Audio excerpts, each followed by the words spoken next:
Merci beaucoup, Merci cher William. On va recevoir Éric Ciotti dans une seconde et on écoutera encore 2 ou 3 réactions sur ce drame et puis également sur la position de la justice en France avec Monsieur Migaud qui effectivement, ça sera intéressant de l'entendre d'ailleurs ces prochaines heures. Peut-être changera-t-il d'avis d'ailleurs. Oui. Peut-être changera-t-il d'avis. Enfin, le ton qu'il a avec Bruno Retailleau, c'est quand même quelque chose. La manière dont il fait la leçon à Bruno Retailleau, donc il se moque quasiment de lui hier en faisant sa déclaration. Je vais en informer mon collègue du gouvernement. Ça fait 2 fois de suite. Non mais ce monsieur, vous le regardez et vous avez tout compris. Oui, c'est vrai. Voilà. Alors, on va pas faire. Vous le regardez, vous regardez son visage et vous avez tout compris. La pause. Éric Ciotti est avec nous et je le remercie. On va pouvoir l'interroger sur la vie politique, sur évidemment le drame de Philippines. Vous n'êtes plus président des Républicains ? Non. Je ne le serai plus officiellement le 1er octobre, mais j'ai annoncé dimanche ma démission, notamment après la composition de ce gouvernement qui marque la dissolution des Républicains, la dilution même dans le macronisme. Ce n'est pas un gouvernement de cohabitation comme d'ailleurs l'a très honnêtement reconnu Michel Barnier, c'est un gouvernement d'Emmanuel Macron. C'est le 5e gouvernement d'Emmanuel Macron.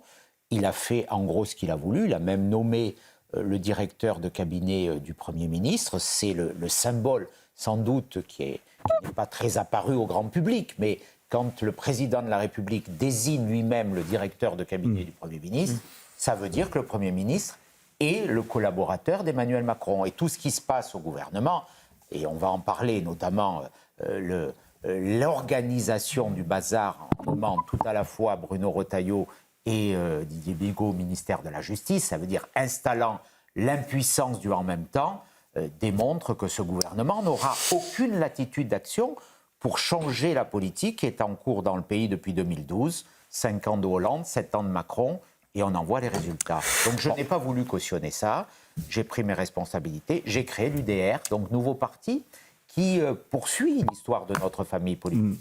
C'est pas moi qui ai changé, c'est eux. L'UDR, effectivement, jadis, l'UDR, ça existait de quand à quand Ça a été créé par le général de Gaulle en 1967, jusqu'à ce que le RPR soit créé en 1976. C'est mon histoire personnelle aussi, celle de ma famille. Et je veux la poursuivre aujourd'hui. Et Marine Sabourin est avec nous, elle va nous rappeler, Somaya Labidi, pardonnez-moi, est avec nous, et elle va nous rappeler les titres à l'instant. Somaya. Bonjour Pascal, bonjour à tous. Il y a des questions qui se posent et Bruno Retailleau est très mobilisé sur ces questions. Réaction ce matin sur CNews d'Othman Nasrou concernant le profil du principal suspect dans le meurtre de Philippines, un Marocain de 22 ans sous OQTF interpellé en Suisse hier. Après l'agression homophobe du jeune Paul à Mazamet, le maire ne décolère pas. Il dénonce des violences et des incivilités, je cite, jamais sanctionnées. Il plaide pour des peines rapides et fermes, dont la suspension des prestations sociales. Et puis l'escalade se poursuit au Proche-Orient. Selon un porte-parole de l'armée israélienne, c'est la première fois qu'un missile du Hezbollah libanais atteint la région de Tel Aviv. Un missile intercepté par le système de défense de l'État hébreu. Merci Somaya, un Marocain sous OQTF de 22 ans, donc été interpellé hier soir à Genève. Il est suspecté d'être l'auteur du meurtre de la jeune étudiante de 19 ans dans le bois de Boulogne à Paris. Je vous propose d'écouter M. Jacobelli du Rassemblement national. C'est terrible, et si la France fonctionnait convenablement, si les étrangers qui violent, qui tuent, qui pillent, qui agressent étaient expulsés du territoire national, si les obligations de quitter le territoire français étaient respectées, n'avaient pas atteint leur plus bas niveau avec 7% sous le gouvernement précédent avec M. Darmanin, eh bien Philippines serait vivante.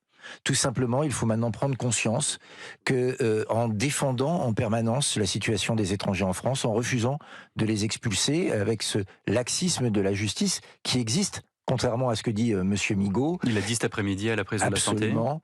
Eh bien, il y aurait en France aujourd'hui une jeune fille vivante. Est-ce que vous savez combien de personnes qui ont été sous le coup d'une OQTF vivent en France ? 700 000. certains ont vu leur OQTF évidemment être périmé au bout d'un an. C'est ce qu'a cité le Sénat dans une étude récente. 700 000. Il y a aujourd'hui 700 000 personnes qui ne devraient pas être sur le territoire français. Parmi eux, des gens qui ont été condamnés, des multirécidivistes, des gens qui ont fait de la prison ou qui parfois n'en ont pas fait et qui auraient dû en faire. Eh bien, quand on entend ça, on comprend.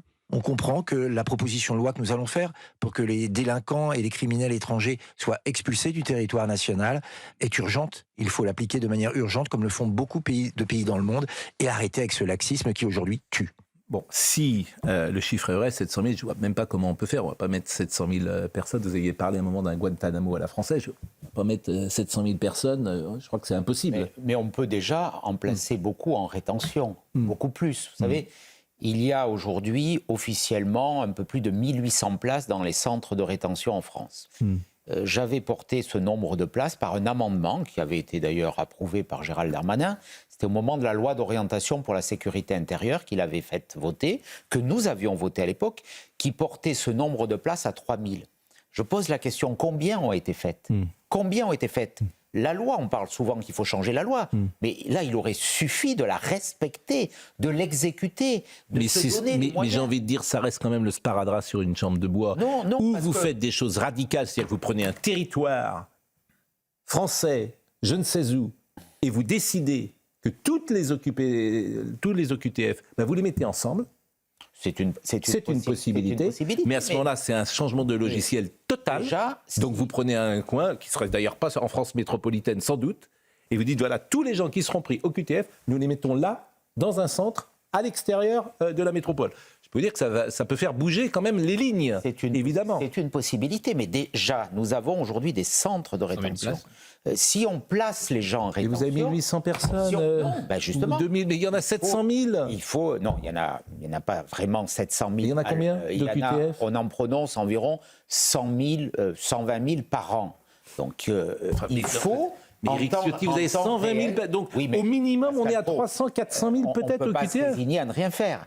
Mais oui, mais ce n'est pas les 1800 personnes qui vont changer quelque chose. Pour expulser des personnes, il faut qu'elles soient d'abord en rétention. Parce que si on les laisse en assignation en résidence, comme c'était le cas de l'assassin présumé de Philippines, naturellement, le type, il est dans la nature. Je suis d'accord, mais on n'a pas la place. Préalablement enfermé, il faut se donner les moyens. Il faut se donner les moyens d'avoir des places de prison, il faut se donner les moyens d'avoir des places en rétention. Nous sommes d'accord. Deuxième question. Est-ce qu'il faut revenir sur les accords de Schengen ? Parce que cet homme, il entre en Espagne. Et parce qu'il est en Espagne, il a le droit de venir en France. Il faut mieux contrôler les frontières, ça, très clairement. Non, mais ça c'est pas ma question. C'est pas ma question, parce que là, il n'y a pas de frontières, là. Pardonnez-moi, Schengen, il n'y a pas de frontières, Éric Ciotti. Ce que j'avais défendu, c'est que il y ait une liberté de circulation pour les Européens, à l'intérieur de l'espace européen, mais qu'il n'y ait pas la liberté de circulation pour les étrangers à l'intérieur de l'espace européen. Là, en l'occurrence, c'est un clandestin. Il était en situation mineur isolé. Il était en situation illégale. Et puis on a cette aberration des mineurs isolés qui aujourd'hui bénéficient de protections ahurissantes qu'on ne peut pas renvoyer à l'étranger. Moi, je suis élu des Alpes-Maritimes, conseiller départemental. Nous avons la responsabilité des mineurs isolés dans nos structures. C'est d'ailleurs des milliers de jeunes. C'est un coût de 20 millions d'euros à la charge du département. Et aujourd'hui, les autorités, dès que quelqu'un arrive et qu'il dit « je suis mineur », et on n'a pas de capacité véritablement efficace pour contrôler si ce qu'il dit est vrai, donc c'est que sa parole. S'il dit « il est mineur », on ne peut plus l'impuissance. Question. Quel est l'intérêt d'Emmanuel Macron ? Quel est l'intérêt d'Emmanuel Macron de mettre un ministre de la Justice qui n'est pas raccord avec le ministre de l'Intérieur ? Je ne perçois pas son intérêt. Je crois que c'est un peu pathologique. Il est fait comme ça, c'est en même temps. Enfin, moi, ça ne me convainc pas. Il a envie que ça marche, j'imagine. Je ne crois pas. Non, il n'a pas envie que ce gouvernement marche. Je crois que c'est son intérêt que ça marche. Sa pensée, c'est le en même temps.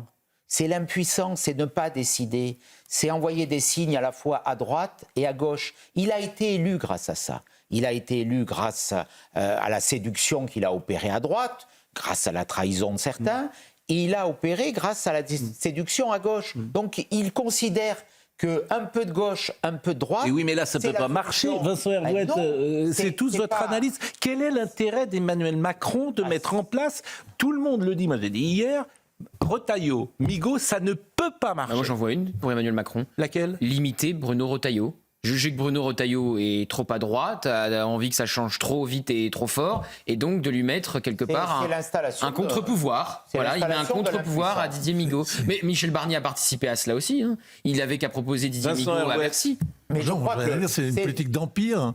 Vous jouez l'ordre et le désordre à la Oui, fois. c'est le péché originel C'est banal de ce comme gouvernement. l'histoire de Mais l'humanité. Michel Barnier n'aurait jamais dû accepter Ben voilà. que Emmanuel Macron se mêle de la composition du gouvernement. Jamais. Soit il y allait à ses conditions, soit il n'y allait pas. Mais là, on a l'impression qu'il est heureux d'y être et qu'il a laissé faire le reste. C'est pour ça que je dénonce cette attitude, y compris celle des Républicains, qui se sont Mais alliés sur le fond, que à les Emmanuel Républicains Macron. veuillent travailler ou cherchent un accord. Mais vous croyez qu'il n'aurait pas été plus logique pour les Républicains de me suivre dans une vraie alliance à droite? Si on avait gagné avec Jordan Bardella et Marine Le Pen les élections législatives, si on ne nous avait pas empêchés dans cette alliance de la honte où certains républicains ont appelé, comme M. Bertrand, à voter LFI. Eh bien aujourd'hui, c'est la droite qui gouvernerait.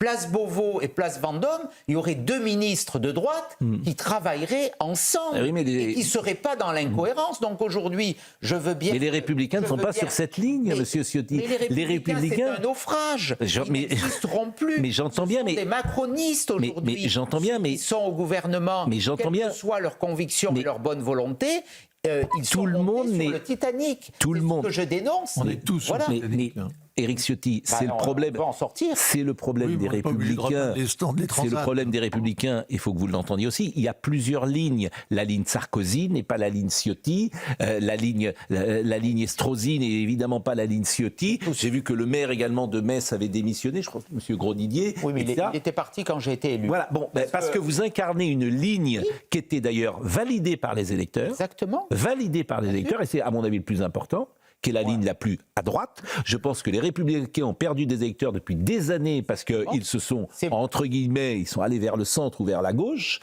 et que les électeurs voulaient, vous, votre ligne. Simplement, ceux qui sont autour de vous Bien ne sûr. veulent pas de votre ligne. Et j'en ai tiré le constat. Bah oui. Donc aujourd'hui, moi, je ne suis plus aux Républicains. Je pense que les Républicains se sont dévoyés dans le macronisme. Et c'est cette voie nouvelle que je propose avec l'UDR dans l'alliance avec le Rassemblement national. Pour qu'enfin... Bon, qui est avec vous Qui est avec vous? Parce que personne ne vous a suivi. Vous l'avez dit à l'instant. Aucune grande voix des Républicains. Les militants. Oui, les militants, mais pourquoi ils ne viennent- alors, pourquoi ils ne viennent pas Il aime Carayon. Pourquoi ils ne viennent pas? Ils ont peur. Ils ont peur de quoi? Ils ont peur de l'espace médiatique? Ils ont peur du système médiatique. Voilà, moi je vois ce que j'ai subi, les attaques. Quand, la semaine dernière, il y a quelque chose qui m'a profondément choqué. Je suis dans l'opposition à Emmanuel Macron. Quand Michel Barnier est nommé Premier ministre, qui il consulte? Qui il appelle pour le rencontrer à Matignon? Les communistes, quand même. Le parti aux 100 millions de morts. Madame Tondelier, le parti de Sandrine Rousseau. Est-ce qu'il nous consulte? Est-ce qu'il me dit de venir à Matignon? Est-ce qu'il dit à Marine Le Pen, présidente du premier groupe à l'Assemblée nationale, ensemble, nous avons obtenu 11 millions de voix. Mais il va consulter les communistes. Mais moi, C'est le privilège rouge, Éric c'est ça. Ciotti. Et c'est parce que C'est le bien privilège rouge dans ce pays, C'est bien dans vu. l'espace médiatique, C'est bien c'est le vu par privilège les rouge. médias mainstream. Exactement. Donc, quand on consulte les communistes, eh bien, c'est un signe d'ouverture. Bien sûr. C'est un signe. Mais que de fait hier reconnaissance. monsieur Armand? Quand on consulte la droite, alors, pour autant, on a un petit peu peur quand même de la censure à droite. Donc, hier, on a vu ce qui s'est passé, l'appel de dernière minute Le rétropédalage. pour s'excuser des Bien propos outranciers de monsieur Armand, quand même, qui lui dit LFI, il n'y a pas de problème. LFI sont dans l'arc républicain. Mais on croit rêver, c'est pour ça que je suis en colère. Je suis en colère contre ceux qui nous ont conduits à cette situation, et y compris dans mon ancienne famille politique. Moi, je n'ai pas l'impression que c'est moi qui ai trahi. C'est eux qui ont trahi. C'est eux qui ont trahi leurs convictions. C'est eux qui ont trahi nos électeurs. Vous le dites, le pays a besoin d'une politique de droite. sur tous les sujets. On voit qu'il y a ce drame terrifiant démontre toutes les lacunes qui existent sur l'aménagement des peines. Parce que ce type, il n'aurait jamais dû être en liberté. Il a été condamné à 7 ans de prison. Il a été condamné à 7 ans de prison. Si on calcule... Il en a fait 5, mais avec l'aménagement des peines, il sortait... Mais on a eu tout à l'heure. Gauthier Lebret veut dire... Alors, vous savez que le temps de parole, on est limité. Et là, je crois que vous êtes déjà en dehors du temps de parole. Mais je vais poser une question à Éric Ciotti. Oui. Quand j'entends votre réquisitoire, Éric Ciotti, pourquoi vous censurez pas ? Pourquoi vous censurez pas Didier Migaud, Antoine Armand ? Mais qui vous dit qu'on ne le fera pas ? Ah voilà. La logique voudrait... Vous êtes combien ? Qui vous dit que... Avec le RN, j'entends. Mon groupe, nous sommes 16 dans le groupe UDR. Et avec Marine Le Pen a donné son accord. Avec le groupe de ne pas censurer. National, on est à 140. Ce qu'on a dit. Marine Le Pen mais... a dit très clairement, si on parle de sécurité, si on parle pouvoir d'achat, si on parle immigration, si on parle du vote, du scrutin... Et si on nous respecte. respecte. Mais Madame Agnès Pannier-Runacher, je ne sais pas comment ça va se passer, elle n'a pas serré la main. Oui, je sais. Donc ça va être intéressant. Et si on parle du scrutin également, proportionnel, à ce moment-là, je ne censure pas. Ce qu'on a dit, c'est qu'il n'y aurait pas de censure préalable. Nous ne sommes pas dans la situation d'installer le chaos, comme les Insoumis ou le Nouveau Front Populaire veulent faire. Donc mardi, après la déclaration de politique générale de Michel Barnier, vraisemblablement, le Nouveau Front Populaire déposera une motion de censure. Nous ne la voterons pas. Nous ne la voterons pas parce que nous voulons juger aux actes. Mais moi, je le dis très clairement, je m'opposerai à toute hausse des impôts. Je m'opposerai... Opposer, ça veut dire censure ? Ça peut être la censure, donc. Oui, mais ça peut être ou c'est. Et vous laissez un délai de combien de temps ? Je veux dire, c'est. On va pas. Mais oui, mais c'est essentiel, parce que si vous vous opposez sans censure, vous vous opposez pas, en fait. Est-ce que vous savez quels impôts vont augmenter ? Non, mais Monsieur Ciotti, moi, la politique, c'est simple. En fait, si vous vous opposez aux actes, si vous, Monsieur Ciotti, si vous vous opposez sans menace de censure, ça ne sert à rien. C'est un pistolet à eau. Voilà. Mais en revanche, si vous vous opposez en disant on déclenche la censure, c'est autre chose. Il a suffi hier en conférence des présidents que Marine Le Pen dise si on ne reprend pas M. Armand, il va y avoir un grave problème. Dans les 10 minutes, M. Barnier a appelé et il a désavoué. Mais il aurait dû le virer. Son ministre. Il aurait dû le virer. Pardonnez-moi. Il aurait dû le virer. Ce qui me choque encore, c'est qu'on donne un crédit à LFI. Avec tout ce qu'ils incarnent, avec leurs outrances. Vous avez Madame Soudé. Merci à Soudé. Et on va en parler. Voilà. Bon, il est 9h49. Qui est allé voir le type qui appelle à l'intifada. Mais on va en parler dans une seconde. Respectable. Mais on croit rêver quand même. Alors, il est 9h49. C'est terminé. Là, on est au-delà. Marine Lançon me dit. Plus de temps maintenant avec l'UDR. Mais je crois pas, non, Marine Lançon, je veux dire, j'ai essayé. Heureusement que moi je suis pas limité en temps de parole. Bon, bref. Bon, en tout cas, vous avez été évidemment courageux dans ce que vous avez fait, parce que c'est jamais facile, évidemment, de quitter un mouvement. J'observe quand même que vous avez sans doute été déçus, parce que personne ne vous a suivi, alors que certains vous avez sans doute dit on suit. Mais bon, le courage... Bien sûr, mais on a ouvert une brèche. Voilà. Je pense qu'elle est inéluctable. Je suis d'accord avec vous. Et le paradoxe, c'est que donc vous êtes sortis et que vos anciens amis qui ne voulaient pas être au gouvernement, qui jugeaient Macron radioactif, sont maintenant au gouvernement et que vous n'y êtes pas alors que vous auriez pu y être. Qui est dans la contradiction ? Moi, je ne suis pas dans la contradiction. Non. Parce que ce n'est pas mes idées qui sont au pouvoir. Oui. Vous me voyez au ministère de l'Intérieur avec M. Migaud à la justice. M. Retailleau, c'est vos idées. Posez-lui la question. Il est très proche de vous, il vous dit la même chose. Il a accepté de mettre un peu son mouchoir dans la poche. Ça s'appelle négocier. Non, honnêtement, M. Retailleau, non. M. Retailleau, il a dit je serai ferme. Oui, il a dit. On va attendre. Il est plein de fermeté. Il a dit, mais les clés sont au ministère de la Justice. Écoutez, c'est ce qu'on va voir. Vous le savez. C'est ce qu'on va voir. Mais vos idées sont, à travers Bruno Retailleau, représentées. Les Français, ils en ont marre des paroles. Oui, ça ne m'a pas échappé. Bruno Retailleau, c'est... Oui, mais les Français, ils n'avaient qu'à voter aussi en mois de juin, comme ils voulaient. C'est eux qui ont voté comme ils ont voté. Ce que disait Gérald Darmanin. C'est les mêmes discours. Vous êtes un peu maximaliste, parce que vous devriez quand même soutenir par principe M. Retailleau, qui est tout à fait sur votre ligne. Vous êtes déjà en train de dire non, mais il ne fera rien. Vous êtes de gauche. Je soutiendrai les actes. Je soutiendrai les actes. Si M. Retailleau, demain, dit on construit 5000 places de rétention, immédiatement. Si le gouvernement dit on construit, on met 10 000 il n'y a plus un centime dans l'argent. Mais il n'y a plus un centime. Il n'y a plus un centime.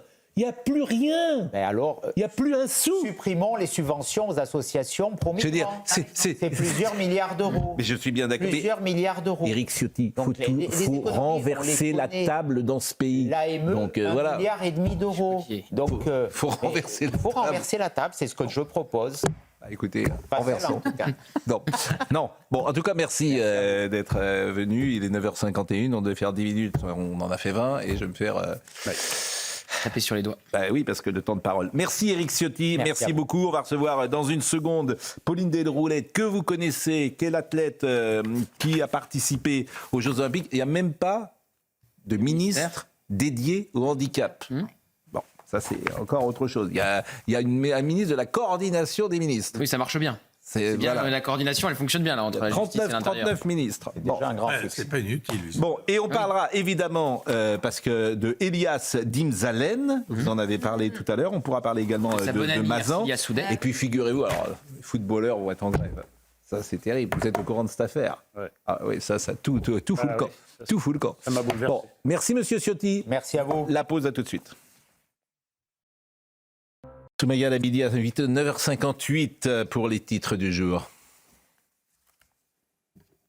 La France demande l'extradition du suspect du meurtre de Philippine, cette étudiante de 19 ans retrouvée dans le bois de Boulogne ce week-end. L'homme, un Marocain de 22 ans sous OQTF et déjà condamné pour viol, a été interpellé hier en Suisse. Le Premier ministre à pied d'œuvre, Michel Barnier, reçoit les partenaires sociaux à Matignon. Vous découvrez l'arrivée de Sophie Binet, patronne de la CGT. Pour le début, le coup d'envoi d'une série d'échanges avec les organisations syndicales et patronales sur des sujets majeurs tels que l'assurance chômage, les salaires ou encore les retraites. Et puis face à l'embrasement au Proche-Orient, la France appelle l'Iran à soutenir la désescalade dans le conflit qui oppose Israël et le Hezbollah libanais. Durant cet entretien que vous découvrez à l'écran au siège des Nations Unies à New York, Emmanuel Macron a également demandé à son homologue iranien de libérer les 3 Français encore détenus par le régime. Merci Soumaïa. L'actualité, on va l'évoquer, l'actualité à l'ONU bien sûr avec Vincent Hervouet, l'actualité avec Elias Dimzalen, mais vous connaissez Pauline Desroulettes qui est une invitée régulière sur notre plateau et qui irradie avec son sourire, son énergie, son intelligence. Nous sommes tous des résilients, c'est le message de votre livre qui sort Impossible avec cette très belle couverture. Je veux lire quelques lignes en essayant de ne pas être submergé par l'émotion. Une voiture descendait de la rue Danzig vers la rue de la Convention et entre en collision avec une autre voiture. Simple accrochage. Mais la première voiture, au lieu de s'arrêter, accélère, bondit sur le trottoir à 80 km/h. 3 piétons, dont Pauline, sont fauchés. C'est le rapport de police que je lis. Elle est projetée à 50 mètres de l'endroit où elle se trouvait sur les pavés de la petite impasse. Vous reprenez la parole, rien. Trou noir, absence, ce n'est pas un évanouissement, c'est une impossibilité à connaître, à assimiler, à saisir ce qui m'a saisi, m'a arraché, lancé comme un boulet de canon, projeté en l'air, jeté par terre. Je reviens à moi, je ne comprends rien, je ne suis plus où j'étais, je n'ai plus mon casque. La conscience qui réintègre mon corps est hésitante, fragile. Elle cherche à comprendre ce qui se passe, ce qui m'est arrivé. Je veux voir, je me redresse un peu, je porte un jogging noir. Le sang n'est pas visible, mais je vois qu'il manque un morceau de ma jambe gauche. Et là, je repose ma tête sur le sol. Je hurle d'effroi, de désespoir, de la douleur présente et de celle qui ne me quittera pas. Je hurle le chagrin d'être, l'atroce tristesse du réel. C'est le ciel qui me regarde. Je ne veux plus vérifier s'il me manque vraiment ma jambe. Et vous mettez des mots avec une précision et vous écrivez. C'est important de le faire. Ça fait un moment que je veux écrire l'envers du décor. On a beaucoup parlé de mon histoire, en partie grâce à vous, Pascal, et je vous en remercie parce que vous êtes là depuis le début. C'est vrai que pour moi, c'est important de montrer un envers du décor, une réalité qui, oui, est effroyable, mais aussi une reconstruction. Je n'ai jamais eu le choix d'être accidentée dans ce drame et aussi de me reconstruire parce que malgré tout, j'avais perdu ma jambe, mais j'étais en vie, je respirais encore et j'avais la chance d'être entourée et d'avoir le sport dans ma vie. Et c'est vrai que pour moi, c'est important de raconter cette histoire, ce récit, tout ce qu'on ne voit pas, et aussi de mettre en lumière les personnes qui ont contribué vous en faites partie, à voilà, ma reconstruction, un entourage de fer, sans lequel je ne serais pas là devant vous aujourd'hui. Mais c'est ça qui est fascinant quand même. Depuis le départ, votre résilience, comment vous l'expliquez? C'est votre nature, votre caractère Bien sûr, je pense que j'ai toujours eu un élan vital qui m'a permis d'être encore là aujourd'hui. Mais voilà, je faisais partie de ceux qui pensent que ça n'arrive qu'aux autres. Aujourd'hui, je sais que ça existe. Les drames peuvent nous toucher. On peut basculer en une fraction de seconde dans le camp des victimes.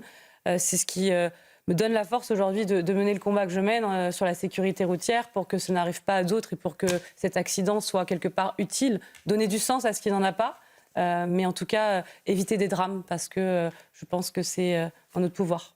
Alors on va parler évidemment de votre livre, l'actualité vous la connaissez avec Elias Dimzalen qui est toujours manifestement en garde à vue à l'heure à laquelle je parle. Pardon ? Elle a été prolongée hier, absolument. Elle a été prolongée. Alors on en avait beaucoup parlé parce que cet homme, c'était il y a 15 jours. Oui. Lors d'un samedi, lors d'une manifestation. Cet homme, je rappelle qui il est fondateur du site Islam et Info. Il est donc actuellement en garde à vue. Et il avait pris... islamiste. Exactement. Il avait pris la parole en disant devant notamment des députés de la France insoumise, est-ce qu'on est prêt à mener l'intifada dans Paris? Intifada, c'est soulèvement, pour nos banlieues, dans nos quartiers, pour leur montrer que la voie de la libération vient de nous, qu'elle démarre de Paris, qu'elle passe par Marseille.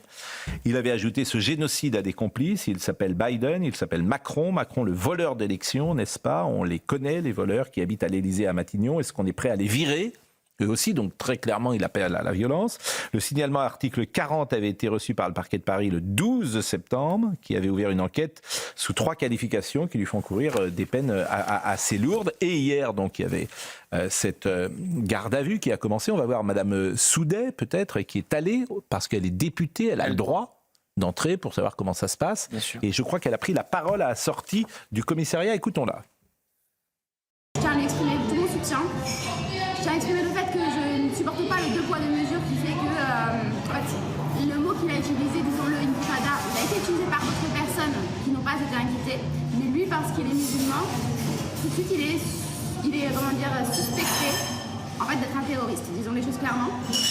Et la deuxième chose que je tiens à dire, c'est qu'à mon sens, ce sont des soutiens du génocide israélien qui devraient être à l'heure actuelle en garde à vue. Ce n'est pas parce qu'il est musulman qu'il est en garde à vue, c'est parce qu'il a dit est-ce qu'on est prêt à mener l'intifada dans Paris. Si n'importe qui d'autre disait quelque chose comme ça devant un public, il serait aussi entendu. Mais qu'est-ce que dit ce monsieur? En fait, il prolonge en termes hyperboliques ce que dit la France insoumise à longueur de journée, c'est-à-dire l'importation du conflit israélo-palestinien, l'appel à la violence qui est le soutien aux émeutiers pendant les émeutes en banlieue. Monsieur Mélenchon disait bah non, c'est bien, il ne faut pas calmer, c'est la révolte. Alors après, il a dit non, mais évitez de brûler les bibliothèques, mais on peut continuer les commissariats et le reste. En fait, ce monsieur est dans la droite ligne de LFI, donc c'est normal que Mme Soudet aille le soutenir. Marcher vers Matignon, c'était un tweet d'Adrien Quatennens, ancien député de la France Insoumise. C'est vrai que c'est pas très loin de ce que dit cet individu. Antisémite aussi, notoire. Donc Ercilia Soudet, on n'est pas très surpris, elle va soutenir un fichier S, ils en font des députés, vous me direz, islamiste et ouvertement antisémite. Et Johan le rappelait déjà hier soir chez vous, je vais le faire ce matin, Ercilia Soudet, c'est la députée de la France Insoumise qui voulait inviter une membre du FPLP à l'Assemblée nationale, Mariam Aboudaka, FPLP, Front de Libération de la Palestine, organisation classée terroriste par l'Union européenne. Et au moment où elle était en garde à vue, elle aussi, en vue de son expulsion, ordonnée par Gérald Darmanin à l'époque, elle avait fait la même chose, elle s'était rendue au commissariat pour essayer de protester contre l'expulsion de Mariam Aboudaka. Donc il y a une suite logique qui repousse chaque jour un peu plus les limites du possible. Je vous ai vu vouloir intervenir sur ce que le FPLP, c'est pas un mouvement islamiste, c'est un vieux mouvement nationaliste palestinien. Non, mais attendez, faut pas faire. Elisa Relly, c'est le vrai nom de ce type, est un artiste, compositeur, interprète. C'est un intermittent du spectacle. Et c'est comme ça qu'il est recensé à Pôle emploi. Il est aussi le créateur d'un certain nombre d'associations qui sont des coquilles vides, qui s'appellent Stop Zemmour, etc., etc., notamment cette machine de propagande islamiste qu'est Islam et Info. Mais la réalité, c'est que c'est un intermittent du spectacle politique. C'est un type qui fait son petit commerce, son petit business, en surfant effectivement à la limite de la France insoumise, avec ses amis, Thomas Porte, on les connaît tous. Et quand il appelle à l'intifada, C'est tout simplement ridicule. Il appelle à l'insurrection en France, mais il ne sait même pas de quoi il parle. Il dit l'an prochain on ira prier à Jérusalem sur la mosquée. Mais qu'il y aille là sur place, qu'il aille donc en Syrie, qu'il aille donc en ce moment au sud Liban. Mais on n'attend que ça, qu'il débarrasse le plancher, qu'il arrête de jouer les artistes et qu'il éprouve réellement le tragique de l'histoire.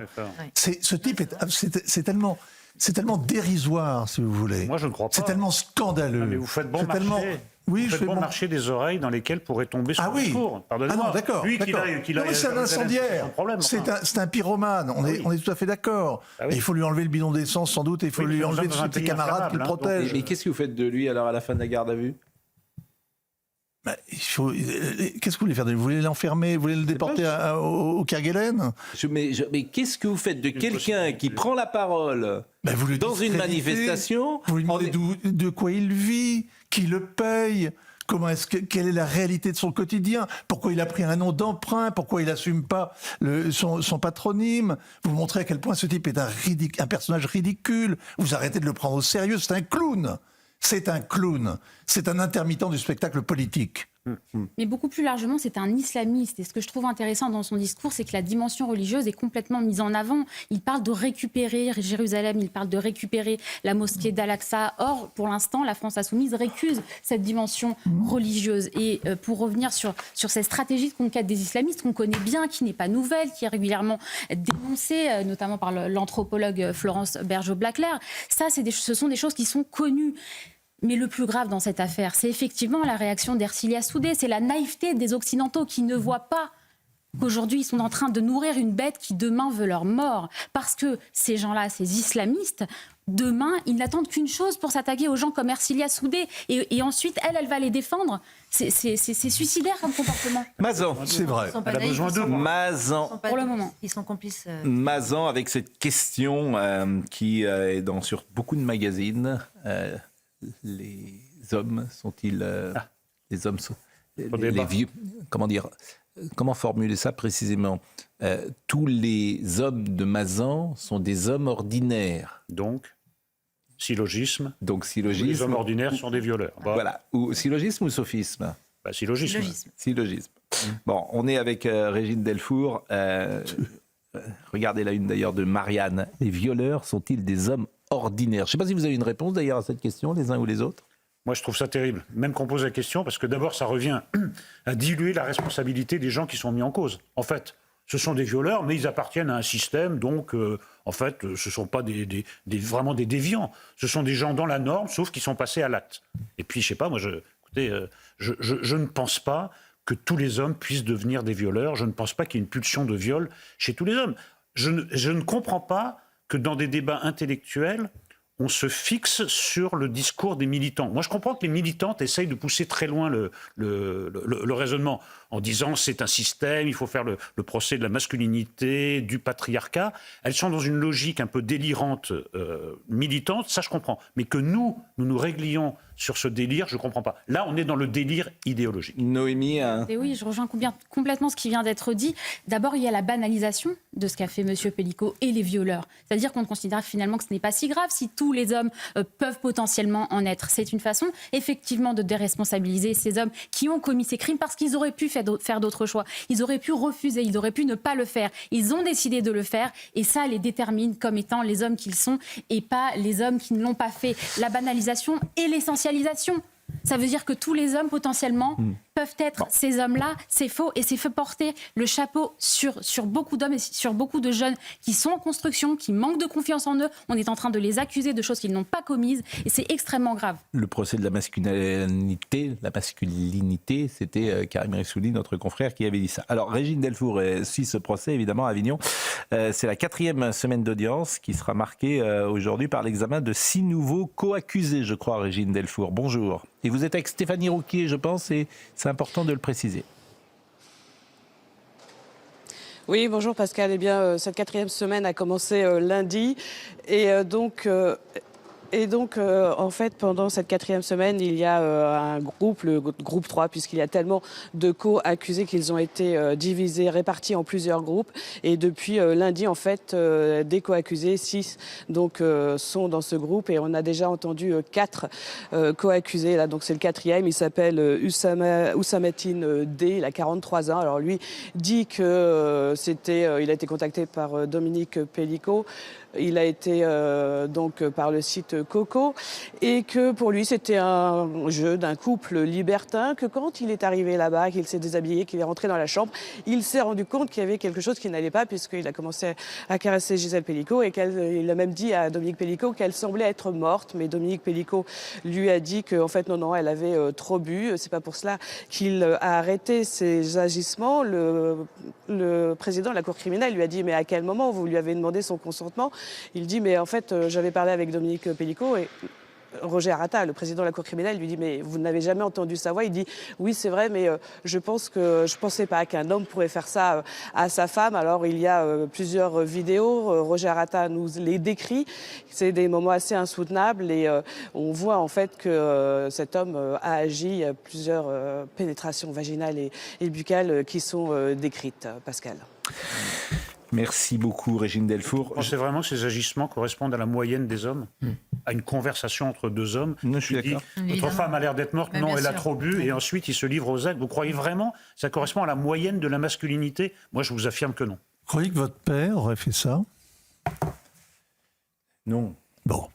Mais il faut comprendre l'intérêt de cette généralisation. On sait qu'il y a des mouvements féministes radicaux qui veulent l'éradication du masculin et qui l'écrivent. Et c'est une façon de tous les condamner, de tous les culpabiliser et de tous les mettre dans le même sac. Oui, alors ça veut dire que tous les hommes... Ça veut dire que tous les hommes sont capables de faire ça. Ce que j'entends dans ce message-là, c'est que ceux qui ont fait ça, c'est Monsieur Tout-le-Monde. Mais non, mais tous les hommes qui vont sur un site... Tous les hommes qui vont sur un site qui s'appelle « À son insu » doivent être potentiellement des violeurs. Ça, je suis d'accord pour vous suivre là-dessus. Oui, parce qu'il faut quand même être assez pervers, assez brinzingue pour aller sur un site qui s'appelle « À son insu ». Bien sûr, mais bien sûr. Et j'ajoute une chose, c'est que les féministes, et le néo-féministe en tout cas, le comportement est troublant parce qu'elles voient le patriarcat partout où il n'est pas, et ils ne voient pas le patriarcat partout où il est. Voilà. Vraiment, ils devraient prendre un rendez-vous chez l'oculiste, parce que là, l'oculiste idéologique, parce qu'il y a un gros problème. Je suis d'accord. Vincent Herouette, le Liban, ce qui se passe, l'ONU, les dernières informations du jour. Je crois qu'on pourrait peut-être écouter d'ailleurs la prise de parole de Netanyahou hier soir. Quel est l'enjeu? Biden également qui a pris la parole. Biden, il a fait son testament. C'est-à-dire que c'est la dernière fois qu'il s'adresse à l'Assemblée générale. Vous savez, il y a 100 chefs d'État qui sont réunis cette année, ils sont une centaine. Donc c'est l'ambiance de rentrée des classes à l'Assemblée générale. Et là, c'est la dernière fois qu'il parlait, il a fait un topo très optimiste. Il a expliqué qu'il était rentré par détermination et non pas par désespoir. C'est important parce que quand vous faites le bilan de Biden, vous voyez l'Ukraine, le Soudan, Haïti, le Proche-Orient, l'Afghanistan, c'est quand même... on mesure l'impuissance des Américains en réalité. On mesure à quel point le monde va mal et combien il aura été un président plutôt passif, hein, même s'il a voulu il a poussé à la guerre en Ukraine. Et donc, on est en Ukraine quand même. Il a une oui, d'accord, mais le résultat n'est pas terrible.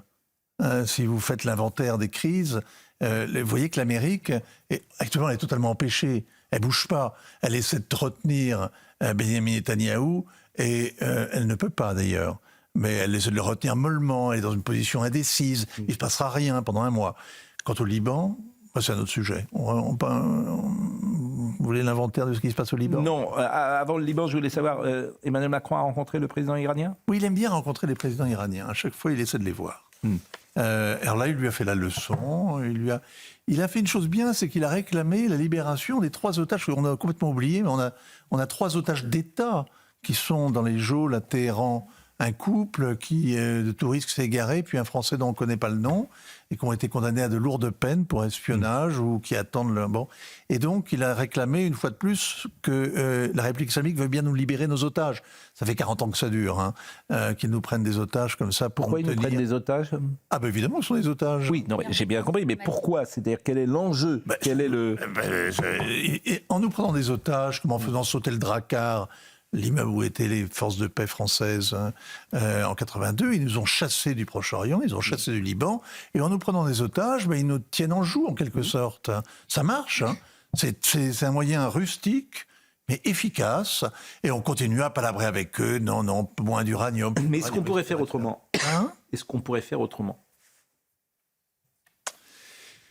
C'est une bonne question. Il y a, je crois quand même, depuis la révolution islamique, depuis que nous avons accueilli l'ayatollah Khomeini en France, à Neuf-le-Château, au lieu de le laisser partir en Libye, qui était allé l'interroger. Depuis qu'on l'a laissé... Avec Giscard, avec la bénédiction de Giscard. Quand on connaît l'histoire dans le détail, on est absolument bluffé par la légèreté avec laquelle sa décision a été prise. Il a suffi que Chirac lui dise « il ne faut pas l'accueillir » pour que Giscard, immédiatement, lui ouvre les portes et lui souhaite la bienvenue. Mais c'est vraiment comme ça que ça s'est joué. Bref, depuis plus de 40 ans, la France essaie d'avoir avec le grand Iran, la grande Perse, 90 millions d'habitants, une politique, essayer de dealer avec eux. Les Américains aussi, hein, en réalité. C'est un pays tellement considérable. Et du coup, on est prêt, au nom de la réelle politique, à vous fermer les yeux sur un certain nombre de choses. La course au nucléaire, l'agitation de tous les proxys en Syrie, en Irak, au Yémen, etc. On est prêt à fermer les yeux en espérant arriver à un grand marchandage avec l'Iran. Le problème de cette politique, outre qu'elle est assez immorale, c'est que ça ne marche pas. C'est que ça n'a jamais marché. On s'est toujours échoué. On a tout perdu et on n'a rien gagné. Et la famille du Shah d'Iran est toujours en France. Fardiba était...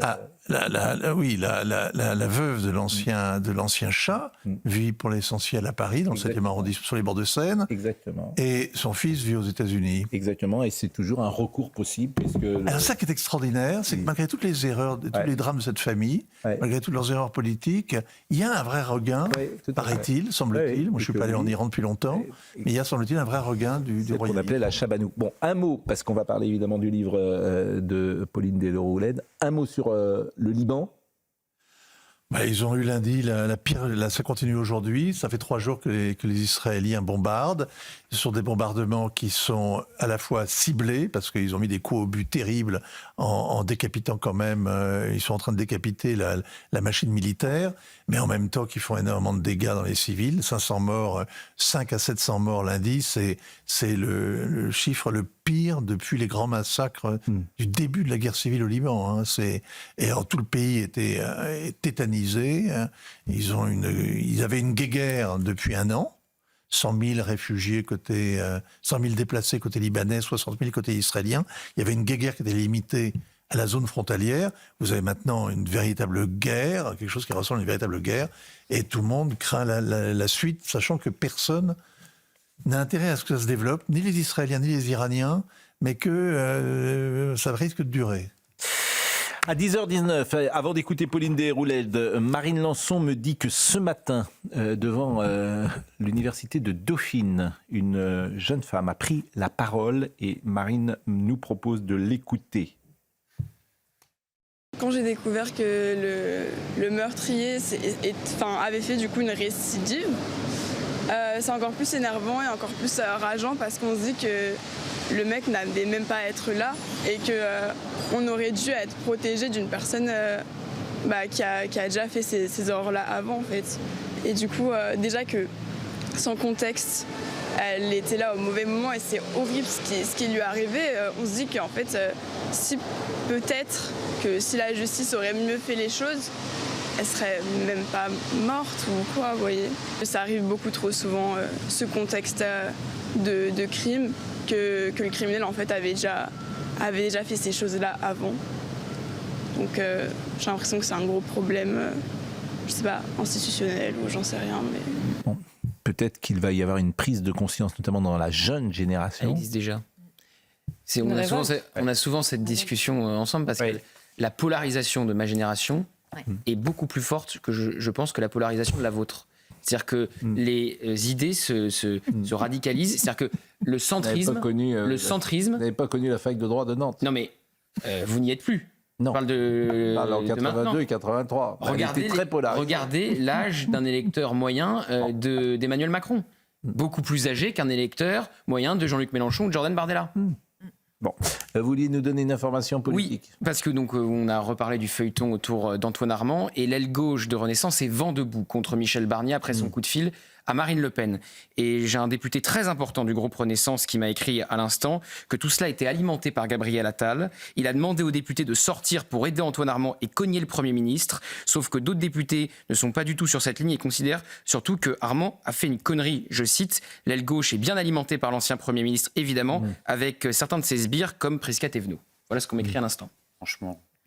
Attal se sert de la polémique Antoine Armand pour déstabiliser le nouveau Premier ministre. Les comportements ne sont pas à la hauteur des enjeux.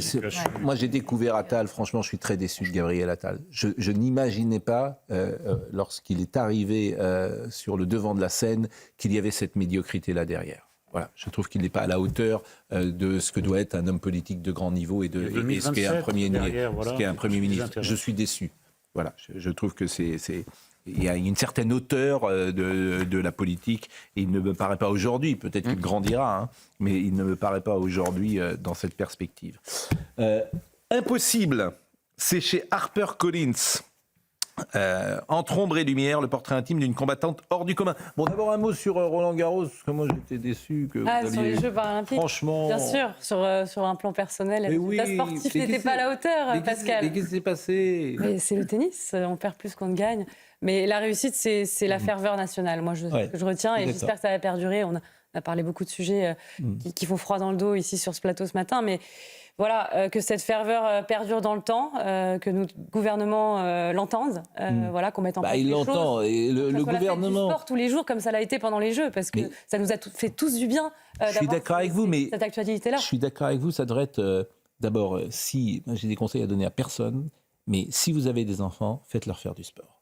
Évidemment. Voilà. À 5 ans, 6 ans, 7 ans, l'esprit de compétition, vivre ensemble, apprendre à perdre, de temps en temps à gagner, tant qu'à faire, se dépenser plutôt que être sur les écrans. Quand on était gosse, je veux dire, tu rentrais le soir, tu avais couru toute la journée, plutôt qu'être devant ton écran. Vous avez fait du sport, vous étiez footballeur avant-centre. Footballeur. Bien sûr, c'était bon. En revanche, j'ai appris 2 choses ces dernières heures. Le ministère des Sports, avec Gilles Avrousse, il a également la jeunesse dans son ministère, baisse de 20%, baisse de 20%, parce qu'il n'y a plus un centime dans la caisse, et pas de ministère dédié au handicap. Pauline Desroulets. C'est très étonnant, c'est décevant, surtout quand on a entendu le président de la République parler de révolution paralympique et d'être pris au jeu. Finalement, quelques semaines après, c'est retombé. En tout cas, ça a été balayé d'un revers. Moi, ça m'a vraiment révoltée, comme d'autres athlètes, puisqu'on en a parlé entre nous. Après, on continuera de se mobiliser pour mettre en avant les valeurs du sport, les valeurs du handicap aussi, parce qu'il y a énormément de problématiques à la fois autour de l'accessibilité du sport, mais de l'accessibilité tout court. Le handicap, ça concerne quand même 12 millions de personnes. Donc on a un ministère qui va s'occuper des anciens combattants, je crois, qui le méritent. Mais pourquoi balayer 12 millions de personnes qui sont dans le besoin, qui doivent avoir des solutions pour leur confort? C'est la différence entre la parole, et c'est pour ça que on est agacé. Vous avez un président qui parle, et à l'arrivée, ça ne suit pas. La preuve, c'est que derrière les Paralympiques, il n'y a même pas de ministère dédié au handicap. Ouais, on ne peut pas faire plus symbolique, là, c'est vraiment... C'est incroyable. C'est même incroyable. Bon. Et pas très bon. Alors, comme vous parlez de tout, moi je vais lire ce dont vous parlez. Il y a des choses quand même qui sont effectivement qui sont pas forcément faciles à vivre pour vous. Parlez de votre coming out. Et vous dites... Parler d'une année, cette même année était très dure d'un point de vue intime. Je me suis retrouvé convoqué par mes parents un dimanche soir, après que ma chère petite sœur avait fouillé dans mon portable pour leur avouer que j'aimais les filles. Elle a quel âge votre sœur? Elle a 3 ans de moins que moi, elle a 30 ans. Bon, à l'époque, vous aviez...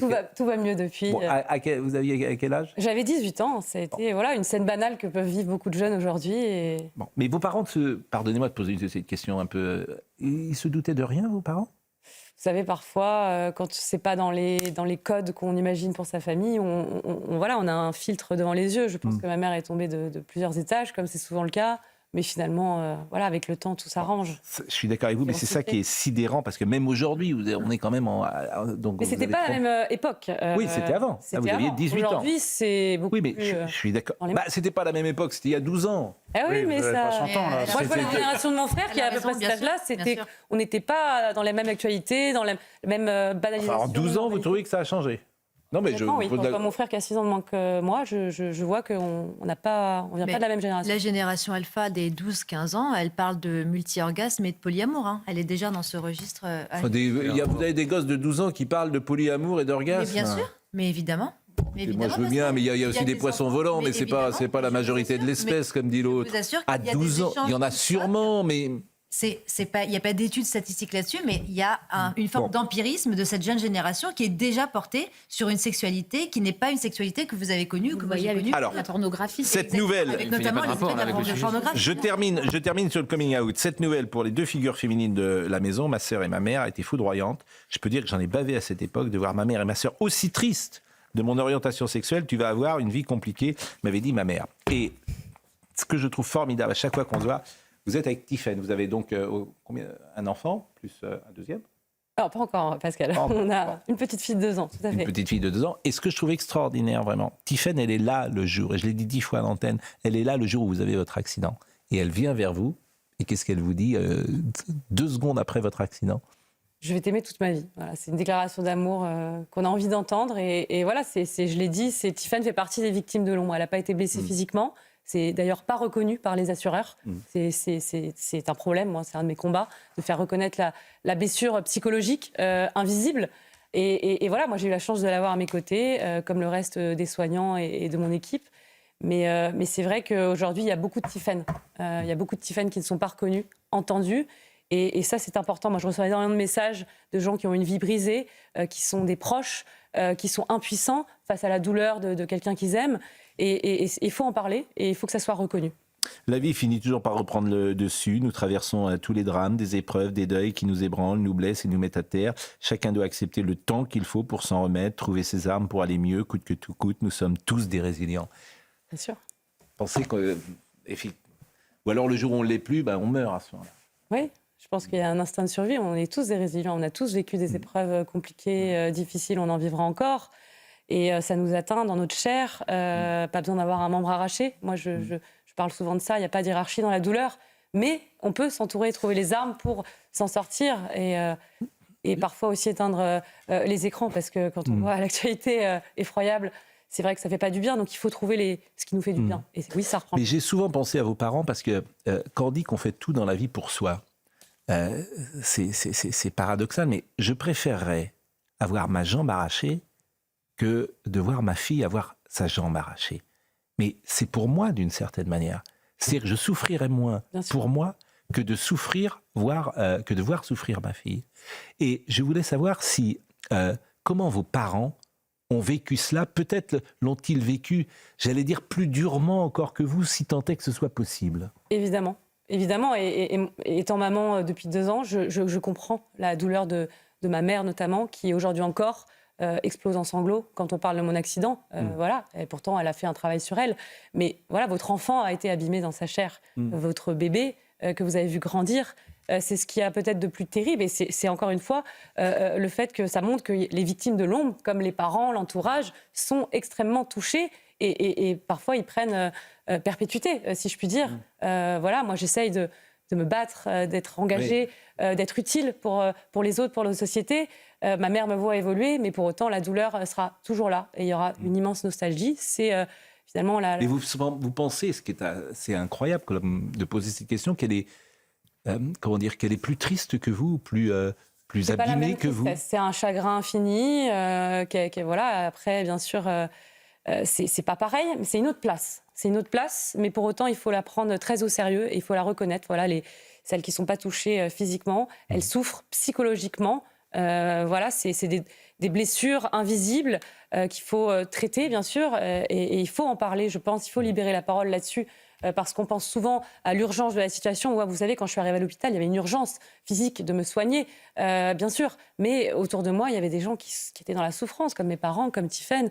Et ces gens-là, il faut les reconnaître dans notre société. Ils sont parfois très seuls. Et pour autant, ils ont besoin tout autant d'être accompagnés. Il est 10h31, on va terminer l'émission avec vous, mais Sommeil Labidi nous rappelle les titres. Il y a des questions qui se posent et Bruno Retailleau est très mobilisé sur ces questions. Réaction ce matin sur CNews d'Othman Nasrou concernant le profil du principal suspect dans le meurtre de Philippine, ce Marocain de 22 ans sous OQTF interpellé en Suisse hier. Après l'agression homophobe du jeune Paul à Mazamet, le maire ne décolère pas. Il dénonce des violences et des incivilités, je cite, jamais sanctionnées. Il plaide pour des peines rapides et fermes dans la suspension des prestations sociales. Et puis les appels au calme n'ont pas suffi, c'est l'embrasement entre Israël et le Hezbollah libanais. Tsahal annonce mener, je cite, des frappes de grande envergure dans le sud du Liban. La terrible escalade est inacceptable, dénonce à l'instant le pape François. Merci Somaya. Il y a un combat que vous menez, c'est évidemment une visite médicale pour les conducteurs au-delà d'un certain âge. Alors, je ne sais pas si c'est 75, 80 ans. Tous les conducteurs. Pour tous les conducteurs. Avec une fréquence plus régulière à partir d'un certain âge. Bon, ce combat, visiblement, il a du mal à aller au bout. Il va reprendre. Oui, on a un nouveau gouvernement, on a des nouveaux interlocuteurs. Écoutez, voilà, mais jusqu'à présent, qu'est-ce qu'on vous a dit jusqu'à présent? C'est-à-dire que c'est... En off ou... En off, bien sûr, en off, on dit tout ici. En off, ils sont tous d'accord pour dire que, bien sûr, il y a une question. On ne peut pas délivrer le permis de conduire à vie sans aucun contrôle médical. Il y a déjà 14 pays membres dans l'Europe qui ont en place des mesures. On a une grosse séquence importante au Parlement européen il y a quelques mois où l'Europe a invité les pays membres à mettre des dispositions, des mesures en place dans son pays. Et c'est vrai que la majorité des eurodéputés français, à l'époque, a voté favorablement. Donc le débat revient en France. On a des nouveaux ministres. Moi, je ne suis pas encore allé les rencontrer. Gérald Darmanin, vous l'aviez rencontré? Bien sûr. Bon, bien sûr. Et en fait, c'est très compliqué. C'est très compliqué à dire à quelqu'un qui vit en campagne, qui nous écoute peut-être en ce moment, ou même qui ne vit pas forcément en campagne, mais qui vit à l'extérieur du centre-ville, pourquoi pas même de Nantes, qui a une maison, qui est toute seule, qui est toute seule toute la semaine, et qui a une voiture, qui a au hasard 86, 87 ans, qui est plutôt en forme, et vous allez lui dire de ne plus prendre sa voiture si, après une visite médicale, on s'aperçoit soit qu'elle entend moins bien, soit qu'elle voit moins bien. C'est extrêmement difficile, c'est parce qu'il n'y a que des cas concrets. Après, attention, une visite médicale pourrait être une proposition de solution, par exemple le port de lunettes, c'est-à-dire que visite médicale n'égale pas forcément une aptitude, et surtout, le plus gros chantier, c'est de mettre en place des solutions alternatives de mobilité. On doit réinventer une nouvelle mobilité sur notre territoire. Aujourd'hui, il y a trop d'endroits où sans la voiture, on ne peut plus bouger. Mais j'entends bien, mais dans l'exemple que je cite... Il y a déjà des lunettes. Comment ? Il y a déjà des lunettes. Évidemment, il y a des lunettes, il y a tout. Mais franchement... Oui, mais on préfère quoi ? Laisser quelqu'un d'inapte conduire et faire un drame. Moi, vous savez, j'ai vu le conducteur qui m'a fauché. Personne n'aimerait être à cette place. Personne. Il a été victime de lui-même, il a été anéanti, sa fin de vie a été extrêmement difficile. Il est mort, d'ailleurs. Il avait quel âge ? Il avait 12-14 ans. Je pense qu'à un moment, il faut arrêter. Mais c'est dur. Oui, mais ce que je veux dire, il n'y a même pas besoin de visite médicale. De la même manière qu'on ne peut pas conduire avant 18 ans, il y a un âge, je ne parle pas de 75 ans non, 80 ans non, 85 ans non, mais évidemment, quand tu as 95 ans, tu ne conduis plus. Voilà. C'est difficile d'avoir un autorecul. C'est pour ça qu'il faut un cadre légal. Il faut que les médecins prennent leurs responsabilités, parce que même si on parle de désert médical, évidemment, et en tout cas, il faut que chacun prenne ses responsabilités et que ça ne repose pas uniquement sur les familles, les proches, qui se sentent impuissants et où c'est beaucoup trop culpabilisant. J'ai connu un monsieur qui s'appelait Jean Clairefeuille, qui était président du FC Nantes, et je l'avais vu il y a quelques années venir à un enterrement avec sa voiture, garer sa voiture devant l'église, et il avait 101 ans. Quand il est sorti de sa voiture, les gens étaient un peu étonnés, je peux vous dire. On lui a retiré les clés. Je crois que vous l'avez un peu connu aussi. Je l'ai connu un peu, oui. Ils ont fini par lui retirer les clés ? Oui. Mais ça, c'est intéressant. Non, mais c'est intéressant parce que vous le connaissiez évidemment pour des raisons très précises. Mais la famille, à un moment, lui a retiré les clés. Oui. Mais vous ne les retirerez pas à son fils qui en a 91 et que je salue ici. Et 91, bon... 91. Oui, en fait, on n'est pas tous égaux. Oui, j'entends bien. Une personne de 90 ans peut être beaucoup plus apte qu'une personne qui a un oui, j'entends bien. C'est bien ça le sujet. C'est terminé. En tout cas, je vous remercie grandement. Et puis, vous savez, l'amitié, même l'amour qu'on a pour vous. Et le combat continue. Parce que... Exactement. Et puis, elle est belle, hein, cette photo. Hein. Ouais. Franchement, elle est très belle. Et puis, j'imagine Tiffaine est dans... Je l'ai pas vu, là, Tiffaine. Vous n'êtes pas venu avec. Oui, oui. Vous n'êtes pas venu avec C'est elle. rare d'avoir des invités qui dégagent une telle énergie. Pourtant, on voit passer oui, du c'est monde, vrai. mais Oui. vous avez une énergie incroyable dans les paroles, alors, dans votre vie évidemment, mais dans vos paroles, dans votre discours. Chapeau, c'est admirable. Merci, Pauline. Merci beaucoup. Merci d'être vous-même. Thibaut était à la réalisation. Merci à Rémi d'être à la vision. Benjamin était au son. Merci à Marine Lelançon et à Pauline Trefzer. Toutes ces émissions, à retrouver sur cnews.fr. Jean-Marc Morandini dans une seconde. Et nous, rendez-vous ce soir.